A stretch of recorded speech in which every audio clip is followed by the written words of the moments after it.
मैं आपसे पूछता हूं, यदि कहा जाए ये आदमी बड़ा सुखी है, तो आपके आंखों के सामने कैसे व्यक्ति की छवि उभरेगी? बोलो। ये आदमी बड़ा सुखी है, और आप लोग तो एक और शब्द लगा, ये बड़ा सुखी संपन्न है, कहते हैं, है ना? तो अब जब कभी भी ये सवाल आए कि ये आदमी बड़ा सुखी है, ऐसी चर्चा आए, तो आपके आंखों के आगे कैसे व्यक्ति की छवि उभरेगी? बोलो। जिसके पास पर्याप्त पैसा हो, लमसम प्रॉपर्टी हो, है ना, समाज में अच्छी पहचान हो, जिसका अपना प्रभाव हो, भरा पूरा परिवार हो, है ना, तो पैसा हो, प्रॉपर्टी हो, पावर हो, है ना, और बड़ा परिवार हो, आप ऐसे व्यक्ति को एक सुखी व्यक्ति के रूप में देखते हैं ना? हाँ? और फिर ऐसे व्यक्ति को जब आप सुखी व्यक्ति के रूप में देखते हैं, तो खुद को सुखी बनाने की चाह में उसी लाइन में लगते हैं। भैया सुखी बनना है, पैसा चाहिए, प्रॉपर्टी चाहिए, पावर चाहिए, है ना, प्रेस्टीज चाहिए, उसी चक्कर में लग गए,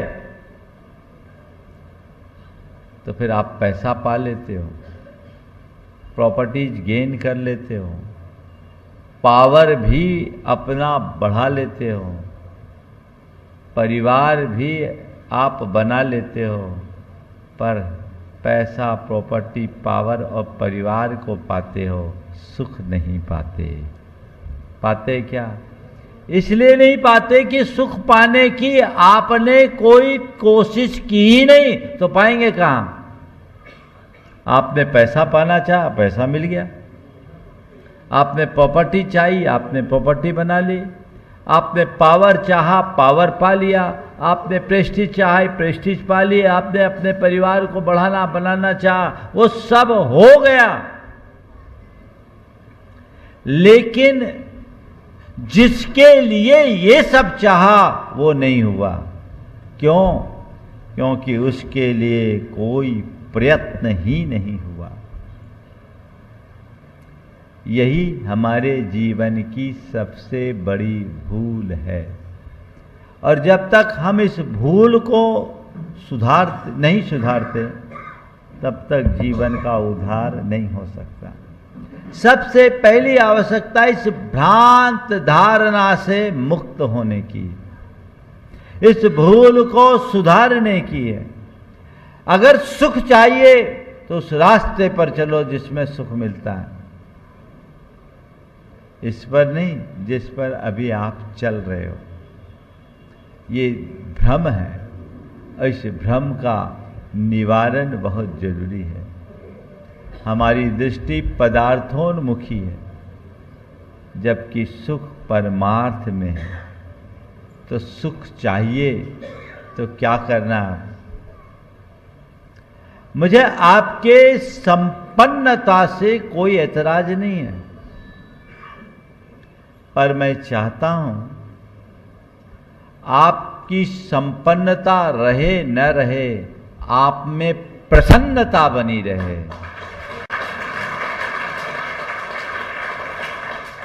संपन्न होना बहुत कठिन काम नहीं है, और जिस तरीके से भारत की इकोनॉमी सुधर रही है, सब संपन्न होते जा रहे। और अभी कल से लोग बता रहे, महाराज ये विजयनगर इंदौर का बड़ा पॉश इलाका कहलाता है, और महाराज जी पहले यहाँ की जमीनों की कोई कीमत नहीं थी। ब्रह्मचारी जी बोल रहे थे हमने 82 रुपया फुट में खरीदा, महाराज आज 30,000 रुपया फुट है ना। तुम्हारी प्रॉपर्टी के दाम बढ़ गए, उसके भाव बढ़ गए, तुम्हारा क्या हुआ ये तो देखो। आज आपके पास जितना धन है, संपत्ति है, सुख साधन है।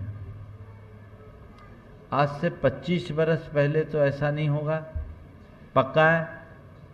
आज जितना धन है, सुख साधन है, संपन्नता है, आज से 25 वर्ष पहले ये सब नहीं होगा, पक्का है ना? हाँ, पर मैं पूछता हूं, आज से 25 वर्ष पहले आप जितने खुश थे, क्या आज उतनी खुशी है? बोलो। हाँ, ईमानदारी से बोल रहे हैं, सबका अनुभव है। तो आज अच्छे कि 25 वर्ष पहले अच्छे थे? हाँ, तो 25 वर्ष पुरानी स्थिति में आने का आशीर्वाद दे दूं?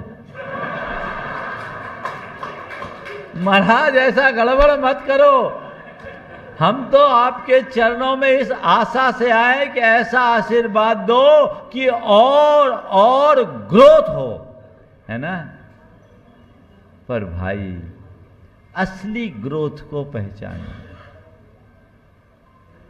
उल्टी राह चल करके सही मंजिल तक पहुंच पाना असंभव है।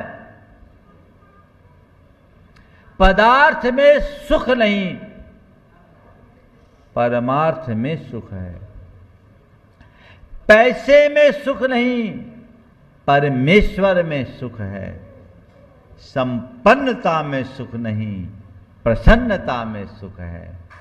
समृद्धि में सुख नहीं, संतुष्टि में सुख है। ये बात अपने अंतर मन में बिठाइए और उसी अनुरूप अपने जीवन की दिशा सुनिश्चित कीजिए, तब कहीं सुखी होंगे। अभी तो आप लोग अपने आप को सुखी मानते हो, सुखी हो नहीं। ये बताओ, स्ट्रेस किसके पास ज़्यादा है? जिसके पास पैसा है, पावर है, पहचान है, प्रभाव है, उसके लिए, या जो एकदम सामान्य आदमी बनकर घूमता उसके लिए? बोलो। हाँ, कौन परेशान है? नींद की गोलियां किसको खानी पड़ती है? बोलो। तो सुखी कौन है? हाँ हाँ, सामान्य है ना। सामान्य व्यक्ति सुखी है। तो मैं तुमसे ये कहना चाहता हूं कि यथार्थतः सुखी बनना चाहते हो तो सामान्य होकर जीना शुरू कर दो। सामान्य होकर के जीने का मतलब ये नहीं कि तुम गरीब बन जाओ। सामान्य होकर के जीने का मतलब है तुम सरल बन जाओ, सरलता मन में आए। 4 बातें आप सबसे करूंगा। अगर अपने जीवन को सुखी बनाना चाहते हैं तो सरलता, सहजता, संतोष और सकारात्मकता को आत्मसात कीजिए। सरल बने, सहज बने, संतोषी बने और सकारात्मकता के साथ जिए, कभी दुखी नहीं होंगे।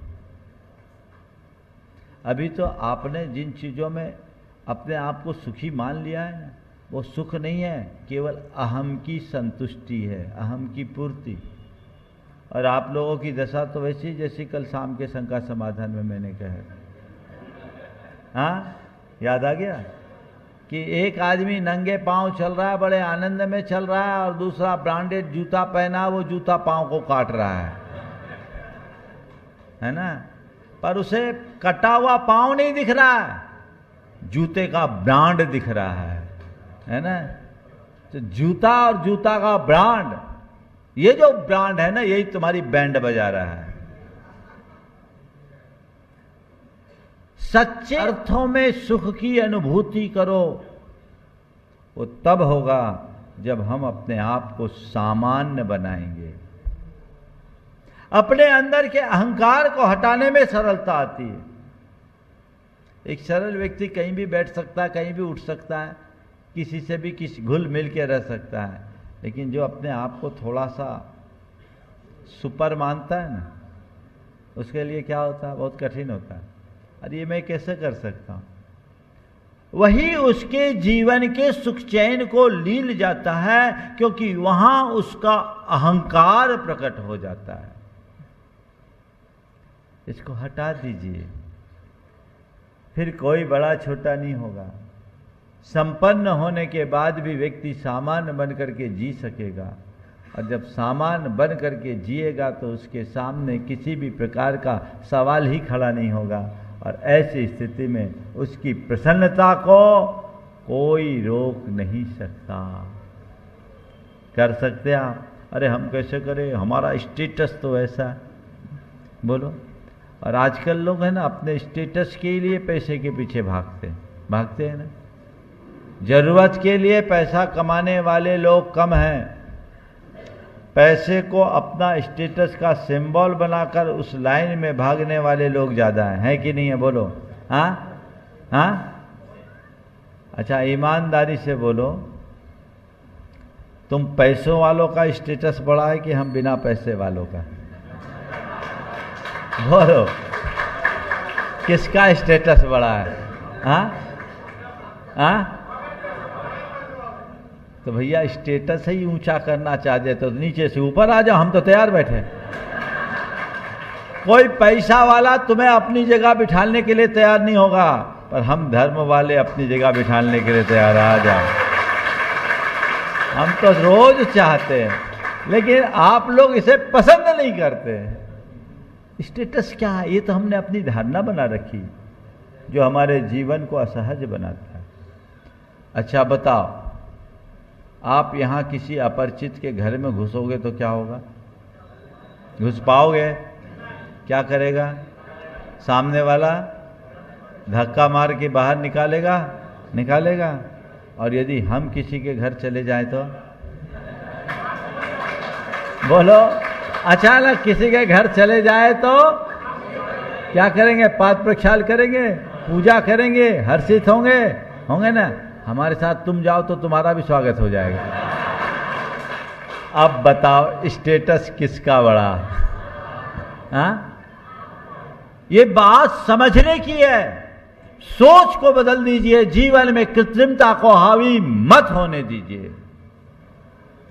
जब तक ऐसी सोच रहेगी, आप आपाधापी की अंधी दौड़ में दौड़ते रहोगे, कभी जीवन सुखी नहीं बनेगा। सरल बनिए, जो है जैसे है, जिस स्थिति में उसमें जीने के आदी बनिए, और अपने साथ औरों का भी उसी भाव से सम्मान करना सीख लीजिए। सरलता। दूसरा है सहज बने। सहज बने मतलब जीवन में चाहे कुछ भी घट जाए, चाहे जैसी घटना घटे, चाहे जैसी परिस्थिति उत्पन्न हो, चाहे जैसा प्रसंग बने, उससे अप्रभावित रहे, सहज बने रहे। आप लोग क्या करते हैं? कोई तारीफ कर दे, खिल जाते हैं, और टिप्पणी करे, खौल जाते हैं। थोड़ी सी तारीफ की, तुरंत खिल गए, और टिप्पणी की, खौल गए। कितनी विचित्र स्थिति है। अभी आप सब लोग बड़े आनंद से सुन रहे हो, है ना? और यदि कोई व्यक्ति एक हल्की सी टिप्पणी कर दे तो क्या होगा? मिजाज गरम। कई बार आप लोग कहते हैं, अरे सामने उसने तो मेरा मूड खराब कर दिया। तो मूड तो तेरा था, खराब उसने क्यों किया? अपने मूड को खुद बचाओ। अपने घर के खाद्य सामग्री को तो खराब ना हो इसलिए फ्रिज में रखते हो कि नहीं रखते हो? हाँ, घर की खाद्य सामग्री खराब ना हो इस ख्याल से तुरंत फ्रिज में रखते हो। दिमाग खराब ना हो इसके लिए भी फ्रीजर रखो ना, ठंडा बनाए रखो। अगर तुम्हारे अंदर सहजता होगी तो दिमाग को ठंडा बनाए रखने की क्षमता अपने आप आ जाएगी। ये फ्रीजर लग गया, दिमाग खराब नहीं होगा। पर आप लोग तो उल्टा गर्म कर देते हो। भाई दिमाग गर्म है तो दिमाग गर्म करोगे तो दिमाग ही नहीं पूरी जिंदगी खराब हो जाएगी। सहज बने, सुख में, दुख में, संयोग में, वियोग में, हानि में, लाभ में, यश अपयश में समवृत्ति रखने वाला व्यक्ति कभी दुखी नहीं हो सकता। देखिए सहज होने का क्या परिणाम दिखाता है। सन 2015 में जयपुर चातुर्मास हुआ। जयपुर चातुर्मास के बाद वहाँ एक जयपुर से महावीर जी तक का रथावर्तन का कार्यक्रम हुआ। बहुत बृहद आयोजन था। 7 दिन में हम लोग महावीर जी पहुँचे रथ लेकर, हजारों लोग थे। और उस रथ यात्रा की शुरुआत रामलीला मैदान से हुई। 25 से 30 हजार लोग उसमें शामिल थे। अशोक जी पाटनी, सुशीला जी पाटनी ने उस रथ यात्रा का शुभारंभ किया था। आपके गुलाब चंद जी कटारिया जो गृह मंत्री थे उन दिनों, उनके नेतृत्व में हम लोग जब वहाँ से चले, लगभग चूलगिरी के निकट पहुँचने वाले थे, तब मालूम पड़ा कि सुशीला जी के अंगूठी का एक बड़ा नग गिर गया। बड़ा नग था और आप जानते हैं उनकी ज्वेलरी कितनी कॉस्टली होती, प्रीशियस रहती। वो गिर गया। अशोक जी, सुशीला जी दोनों हमारे साथ चल रहे थे पद यात्रा करते। किसी ने बोला, अशोक जी ने कहा अपने भाग्य का होगा तो मिल जाएगा और नहीं होगा तो चला जाएगा, चिंता मत करो, रथ यात्रा में चलो। वो रथ यात्रा में चले, पूरी रथ यात्रा चलते रहे। पहुंचने के 15-20 मिनट बाद उनका स्टाफ का फोन आया, बोला भाई साहब वो नग मिल गया। वो नग मिल गया। सुनो भी पूरी बात। और कहाँ मिला? सलोना बिछोना जो है ना वहाँ शॉप, उसके पास धूल में गिरा हुआ मिला, धूल में मिला हुआ नग मिल गया। उनके स्टाफ ने लाकर दे दिया। अशोक जी ने कहा महाराज मेहनत की कमाई थी, भाग्य में था सो मिल गया। ये सहजता है।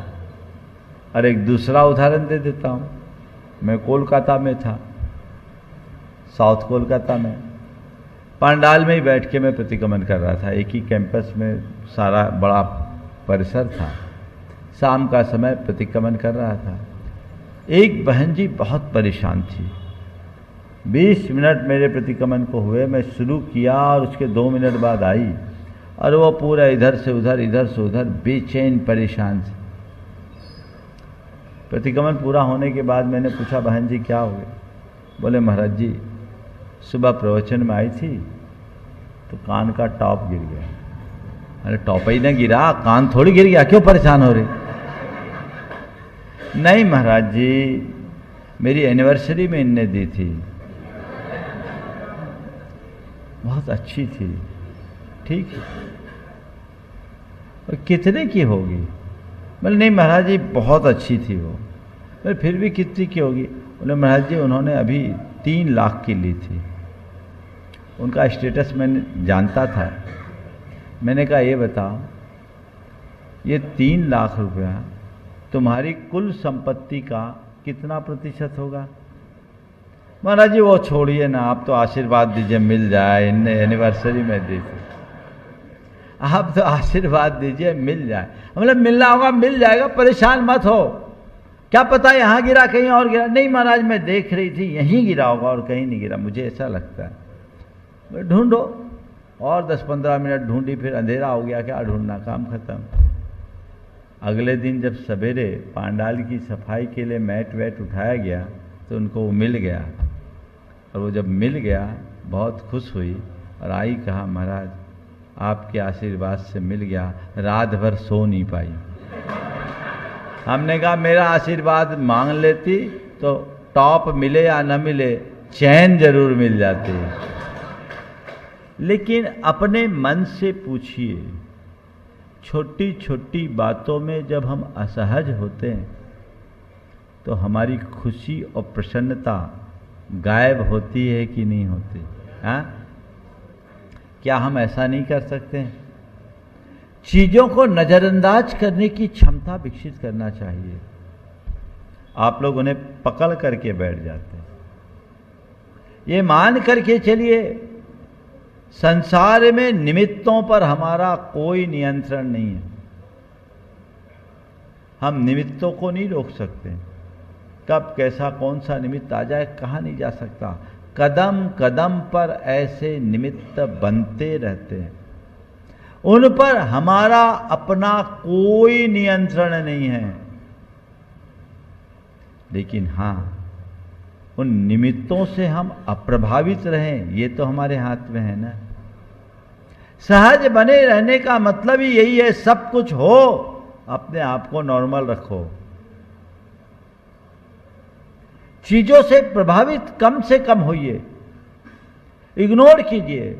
जिससे मेरी शांति खंडित हो, जिससे मेरी प्रसन्नता खंडित हो, जिससे मेरा सुख नष्ट हो, जिससे मेरा चैन लील जाए, उसे हम क्यों अपनाएं? अरे क्या करे, उसने ऐसा कह दिया।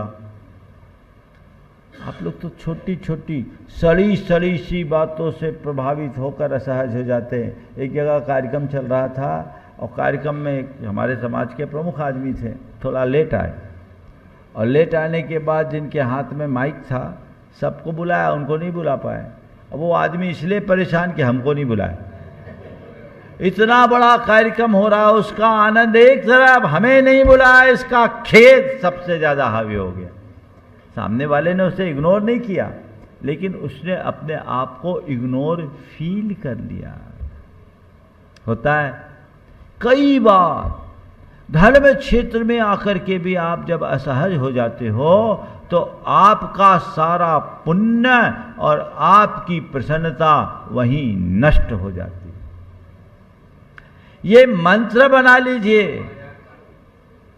कि मुझे सहज बनकर के जीना है, यथा संभव सहज बने रहना है, असहज नहीं होना। आप जितने सहज बने रहोगे उतनी प्रसन्नता बनी रहेगी, और जितनी असहजता होगी उतने परेशान होगे। समझ गए? तो दूसरा हमें परेशान नहीं करता, परेशान हम खुद होते हैं अपने अंदर की असहजता से। तो उसकी तैयारी हमको करनी चाहिए। चलूं आगे। अब तीसरी बात क्या है? संतोष। मन में संतोष। मनुष्य के पास सब कुछ है पर तसल्ली नहीं। कितना सब कुछ हो जाए उसको तसल्ली नहीं होती। संतोष की जब बात करते हैं तो प्राय लोगों का ध्यान केवल पैसों विषयक संतोष पे आता है। संतोषी व्यक्ति पैसों के मामले में भी संतुष्ट रहता है, पर मैं आप सबसे कहता हूं, केवल पैसों के प्रति संतोष रखना संतोष की पूर्ण परिभाषा नहीं। संतोष का असली स्वरूप अपनी स्थिति में प्रसन्न रहना। तुम जो हो, जैसे हो, जितना हो, जैसा हो, उतने में प्रसन्न रहना, ये संतोष है। पैसा है तो, नहीं है तो, बढ़ रहा है तो, घट रहा है तो, घर में चीजें अनुकूल है तो, प्रतिकूल है तो, तुम्हारे पास संपत्ति हो तो, ना हो तो, संबंध हो तो, ना हो तो, संयोग हो तो, ना हो तो, और सामग्री हो तो, ना हो तो, सत्य हो तो, ना हो तो, स्वास्थ्य हो तो, ना हो तो, हर स्थिति में प्रसन्न बने रहना, अर्थात एकदम सामान्य शब्दों में कहूं तो मन से शिकायतों का हट जाना ही संतोष की अभिव्यक्ति है। क्या बोला? मन से शिकायतों का हट जाना, शिकायतें समाप्त हो जाना, यही असल संतोष है। अपने मन से पूछो कितने प्रकार की शिकायतें हैं कि नहीं है? बोलो, है? किससे किससे शिकायत है? हाँ महाराज, अभी तो आपसे ही शिकायत है, आप शंका समाधान की हानि कर रहे हैं। शिकायत इस बात की प्रसन्नता तो नहीं है कि महाराज हमने तो सोचा भी नहीं था और आप आ गए। वो तो तुमने सीखा ही नहीं कि हम धन्यवाद दें। बोलो, आए तो हम विजयनगर के लिए थे, एक दिन का कार्यक्रम था, सोचा चलो भाई आई हैं तो 78 को भी बाजू में दे दें। उसकी प्रसन्नता नहीं, अरे आय मरा, संग का समाधान तो करना था, वहां तो दोनों चीज दिया, आपने को एक ही दिया। यही ना संतोष है। उसको तो इतना मिल गया, मुझे नहीं मिला, उसके पास तो इतना है, मेरे पास नहीं है, उसके पास तो ये सब है, मेरे पास ये सब नहीं है। यही परिणति हमें दुखी बनाती है। इससे क्या होता है, जो मिला उसका सुख भी चला जाता है,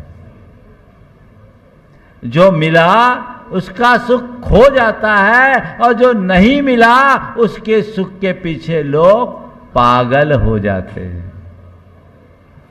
अरे भैया, जो मिला है उसका लुत्फ उठाओ ना, जो नहीं मिला उसके पीछे परेशान क्यों?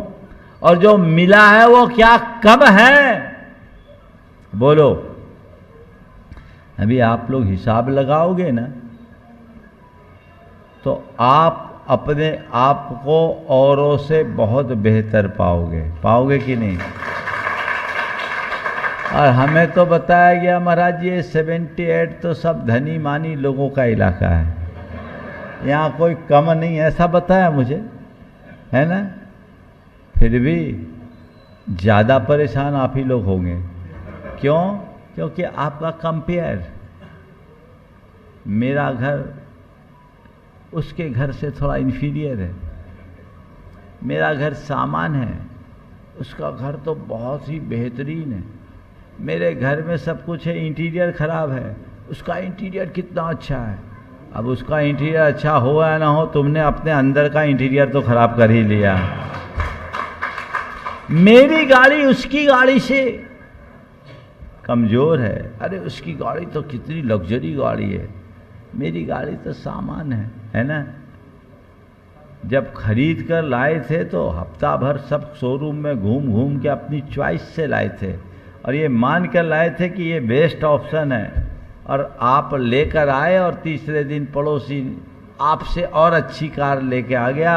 अभी तक जो आपकी पसंद की कार थी वो कार अब बेकार हो गई। क्यों? क्यों? ये क्यों नहीं सोचते कि मेरे पास कार है? ये क्यों सोचते कि मेरे पड़ोसी की कार ज़्यादा लग्जरी है? ये सोचो, क्या हुआ, मेरे पास कार तो है, कल तक तो मैं साइकिल पर घूमता था, आज कितना ग्रोथ कर लिया, कार आ गई। ये मत सोचो कि मेरे पास मकान बहुत अच्छा नहीं है, ये सोचो काश कम से कम मुझे इतना तो सौभाग्य है कि मेरे सिर पर छत है। लोग तो झुग्गी झोपड़ियों में भी रहते हैं। आप क्या सोचते हो? ध्यान रखो, अपने से ऊपर के लोगों को देखोगे असंतोष पनपेगा, अपने से नीचे के लोगों को देखोगे संतोष आएगा। और मैं तो कहता ना, ऊपर देखो ना नीचे देखो, अपने पास है उसको देखो, कहीं असंतोष नहीं होगा। ऊपर को देख के जब अपने को देखोगे कमी खलेगी, और नीचे को देखकर जब अपनी ओर देखोगे तो तुम्हें सद्भाव दिखेगा। बिना सद्भाव के संतुष्टि नहीं, और बिना संतुष्टि के प्रसन्नता आ ही नहीं सकती। संतोष की वृत्ति को अपनाना चाहिए। दो पड़ोसी थे, एक का नाम था हसंत जी दिलखुश, हसंत जी दिलखुश, और दूसरे का नाम था रुदंत जी आंसूवाल। हसंत जी दिलखुश बड़े जिंदा दिल व्यक्ति थे। उनके पास कोई आता तो रोता हुआ आदमी आता और हंसता हुआ जाता, वो सबको इतना गुदगुदा देते कि वो आदमी अपना दुख, शोक, संताप, गम सब भूल जाता और तरोताज होकर जाता। और रुदंत जी आंसूवाल आंसू ही बहाते रहते। कोई आए, अरे क्या करूं जी, आज तो बताओ ना जी, नींद देर से खुली, आज पत्नी ने बैठती नहीं दी, आज पेट साफ नहीं हुआ, आज ही क्या बताऊं सवेरे से अभी बोनी नहीं हुई, आज तो क्या करूं, ये परेशानी वो परेशानी, कोई आए और अपना पुराण सुनाना शुरू कर दे। नतीजा हसंत जी दिलखुश के पास लोगों का ठट्ठ लगे और इसके पास कोई फटकना ही नहीं चाहे। कौन चाहेगा बोलो ऐसे आदमी के पास। अब इससे इसके मन में बड़ी जलन कुलन का भाव आए। उसको ये लगता कि आदमी कोई मंत्र तंत्र करता है, लोगों को सम्मोहित करता है, इसलिए सारे लोग इसकी ओर आकृष्ट हो जाते हैं और मेरे पास कोई नहीं आता। बहुत परेशान हुआ। एक दिन वो हसंत जी के घर चला गया। घर गया तो घर कुछ नहीं, बहुत साधारण सा घर था, 2 कमरों का घर था। वो बाहर कमरे में था, उसकी गोद में उसका 13 साल का बेटा लेटा था, वो उसके सिर पर बाम मल रहा है। आया तो उसे बिठाया, आत्मी स्वागत किया, बोला आप बैठे, आपको चाय पिलाते हैं। मैं अंदर जाके चाय लाता हूँ। जब वो खुद चाय बनाने के लिए जाने लगा, बोले चाय भी आपको खुद बनाना पड़ता? बोले हाँ, इसमें क्या है, मेरे घर का काम है, मैं करता हूँ।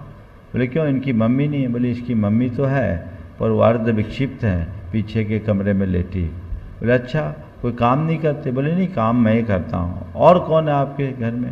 बोले कोई नहीं, एक बेटा है और दूसरा बेटा है वो थोड़ा आवारा है, अभी बाजार में घूम रहा होगा, आएगा थोड़ी देर में खाना खाकर चला जाएगा। सामने वाले को बड़ा अचरज लगा, पत्नी विक्षिप्त, एक बेटा बीमार, दूसरा बेटा आवारा। उसने पूछा इतना सब कुछ होने के बाद आप इतने प्रसन्न कैसे रह लेते हो? आप इतने प्रसन्न कैसे रह लेते हो? उसने कहा मैं तो हमेशा एक ही बात को अपने जीवन का मंत्र मान रखा हूं कि हर हाल में संतुष्ट और प्रसन्न रहना ही हमारे जीवन का मूल मंत्र है। मैं ज्यादा कुछ नहीं जानता, मैं यही सोचता हूं मेरी पत्नी विक्षिप्त है पर पड़ी रहती है, कम से कम चीखती चिल्लाती तो नहीं। मैं ये नहीं सोचता कि मेरा बेटा आवारा है, मैं तो केवल ये सोचता हूं कि आवारा है तो क्या हुआ, अपराधी तो नहीं है। और मैं अपने घर के कार्यों में व्यस्त रहने के कारण अपने बच्चों को ठीक ढंग से देख नहीं पाया। मुझे अपने घर की भी जिम्मेदारी और अपने व्यापार की भी जिम्मेदारी निभानी पड़ती है, इसलिए मैं निभा रहा हूँ। काश मैं अपने बच्चों पर ध्यान दिया होता तो बच्चे भी सही लाइन पर रहते। मैं बच्चों को गुनाहगार नहीं मानता, अपनी कमी स्वीकारता हूँ, फिर भी अपने आप को भाग्यशाली मानता हूँ कि बच्चे आवारा भले हैं, अपराधी नहीं। कल जिम्मेदारी का बोध होगा, अपने आप रास्ते पर आ जाएंगे। मैंने कहा घर का काम? बोले हाँ, घर का काम करता हूँ तो मुझे एक्सरसाइज करने की जरूरत नहीं पड़ती, पूरी मेहनत हो जाती। ऐसी सकारात्मकता जिसके हृदय में होगी, क्या वो कभी दुखी हो पाएगा? बोलो। तो संतोष आएगा यदि आप अपने अंदर सकारात्मकता को विकसित करो। जीवन जीने का पॉजिटिव वे होना चाहिए। प्राय लोग नेगेटिव डायरेक्शन में जाते हैं। हमें अपने आप को सकारात्मक दिशा में आगे बढ़ाने की जरूरत है। हर बात को, हर प्रसंग को, हर स्थिति को सकारात्मकता से देखने की कोशिश कीजिए। जहां सकारात्मकता आई, सारी शिकायतें खत्म, शिकायतें समाप्त तो दुख खत्म। और जहां नकारात्मकता है, सारी समस्याएं शुरू। आप देखिए अपने रोजमर्रा के जीवन में क्या दिखता है। आप अपने आप को कितना सकारात्मक महसूस करते हैं? सकारात्मकता ज़्यादा रहती है या नकारात्मकता? हाँ, मान लीजिए आपके पति घर से बाहर गए, गाड़ी लेकर गए, उन्होंने कहा कि 9 बजे मैं आ जाऊंगा। आपने 8 बजे कॉल किया, सामने वाले ने फ़ोन रिसीव किया, बोला मैं निकल पड़ा हूँ, आ जाऊंगा, आधा घंटे में आ रहा हूँ। आपने 8:30 बजे फ़ोन किया, पूरी वेल गई, फ़ोन नहीं उठा। फिर 5 मिनट बाद फिर कॉल किया, पूरी घंटी गई, फ़ोन नहीं उठा। अब क्या होगा बोलो? धड़कन बढ़ गई। क्या सोचने में आएगा? अच्छा सोचोगे कि उल्टा? आ गई निगेटिव, और आप हैरान परेशान, सामने वाला रिस्पॉन्स नहीं कर रहा है, और आप अब क्या करेंगे? 2-4 को और फ़ोन लगाएंगे, अरे उनको देखा, उनका कोई मैसेज है, देखो ना 9 बजे का बोला था, 9:30 बज गए, पता नहीं, बेल पूरी बज रही है, कोई रिस्पॉन्स नहीं है। आपको कोई पता है? पता नहीं किसको किसको आपने फ़ोन कर दिया, और ठीक 9:40 पर गाड़ी आके रुकी, खिला चेहरा प्रसन्न मुख लेकर आए, बोले अरे आज तो बड़ा मज़ा आ गया, एक ऐसी डील हो गई जिसकी मुझे कल्पना भी नहीं थी, बड़ा फायदा हुआ। अरे मैं तो यहाँ परेशान, और आप कौन सी डील करके आए? बोले एक बड़ी कंपनी के साथ डील हुई है और बहुत बड़ा फायदा अपने को इसमें हुआ है, लाखों का फायदा हुआ है। बोले फिर आपने फ़ोन क्यों नहीं उठाया? बोले क्या करूं, मीटिंग लंबी चल गई और मीटिंग में फ़ोन साइलेंट कर दिया, मैं लेट हो गया, खुद ड्राइव करके आ रहा था, फ़ोन एक तरफ रखा था, मुझे पता ही नहीं चला तुम कितनी देर तक फ़ोन करते रही। यहाँ अभी उतरा हूँ तो गाड़ी में देखा तुम्हारे 20 मिस कॉल थे। ऐसा हो सकता है कि नहीं? मैंने हो सकता नहीं, मेरा होता ही है ना? कितनी आकुलता पाल ली खामोखा। तो अब क्या करना है? अमिताभ बच्चन से किसी ने पूछा कि आपकी पत्नी का अगर 5 मिस कॉल हो जाए और आप ना उठाओ तो क्या होगा? आपकी धर्मपत्नी का 5 मिस कॉल आ जाए और आप ना उठाओ तो क्या होगा? उन्होंने कहा अर्थक्वेक, भूकंप आ जाएगा, है ना? अंदर से भूचाल, वो किसी भी रूप में आ सकता है। आप परेशान हैं, फार्मूला अपना लो। जब कभी भी ऐसा कोई प्रसंग आए, हम यही सोचेंगे कोई अर्जेंट काम होगा, हो सकता है फ़ोन साइलेंट होगा, आ जाएंगे, कोई विशेष काम में लग गए होंगे, आ जाएंगे। ये पॉजिटिव सोच आपको सुकून देगा, और नेगेटिविटी को अपना करके रखोगे तो आप परेशान होंगे। इसलिए हम अपने मन को सदा बहार प्रसन्न रखना चाहते हैं, तो आप संपन्नता को गौण करके प्रसन्नता को अपने जीवन का आदर्श बनाएं, सरलता अपनाएं, सहजता अपनाएं, संतोष अपनाएं, और सकारात्मकता को अपने जीवन का मूल मंत्र बना करके चले। ये 4 बातें जीवन में आ गई तो आपसे सुखी इस संसार में कोई दूसरा नहीं होगा। आज 78 के दोनों जिनालयों के दर्शन करके मन बड़ा आनंदित हुआ। ये आप लोगों का सौभाग्य है। परम पूज्य गुरुदेव का भी सानिध्य आप लोगों को प्राप्त हुआ। गुरुदेव के हस्तों में से उस मंदिर की ना प्रतिमा जी यहाँ भगवान की प्रतिष्ठा हुई है, ये आप लोगों का सौभाग्य है। पूरे इंदौर का तो आप लोगों का लाभ मिला ही है। समाज में प्रसन्नता है। सुबह विजयनगर के मंदिर से हम दर्शन करके यहाँ आए। आप लोगों के हृदय में ऐसी ही प्रसन्नता बनी रहे। आने वाले दिनों में सिद्ध चक्र महामंडल विधान का जो आयोजन आपके इस इलाके में होने जा रहा है, ये आप सबके प्रबल पुण्य का योग बन रहा है। इस योग का प्रयोग होना चाहिए। पूरा इंदौर शहर इससे जुड़ रहा है, लेकिन मैं चाहूँगा आसपास लोगों को प्राथमिकता से लाभ लेना चाहिए। मैंने आप लोगों से कहा था कि मंडल नहीं मिल रहा है, चिंता नहीं करो, मंडप में आ जाओ। हमेशा इस विधान में हमने देखा है लास्ट मूवमेंट में कई विकेट गिरते हैं, कल ही अभय भैया ने बोला 2 मंडल कल ही कैंसिल हुए। पता नहीं किसके कैंसिल हो जाए, इसलिए पैसे पूरे आ गए, अब वो रिक्वेस्ट कर रहे हैं। चलो वो तो अपनी जगह है, तो मेरा आप सबसे कहना है जो अभी वंचित रह गए हैं वे लाभ ले ले, मौका न चूके। सिद्ध चक्र का ऐसा सुअवसर बहुत कठिनाई से मिलता है। आप अपने नगर में नहीं कर पाओगे तो बाहर आके क्या करोगे? मौका है, आपको ये काम करने का प्रयास करना चाहिए। पुरुषों से भी मैं कहता हूँ 8 दिन अपना दुकान 11-12 बजे के बाद खोलेंगे और अपने ऑफिस 12 बजे के बाद जाएंगे, सारा काम आप हो जाएगा। जीवन में एक बार सिद्ध चक्र महामंडल विधान जरूर करना चाहिए। फिर ये तो 108 मंडलीय विधान, संस्कृत का मूल विधान, गुरु मुख से जिसके सारे मंत्रों का 9 बार उच्चारण होने वाला है, और उसके उपरांत 108 रथों की भव्य शोभा यात्रा, महारथावर्तन समारोह, ये अपने आप में बहुत दुर्लभ संयोग है।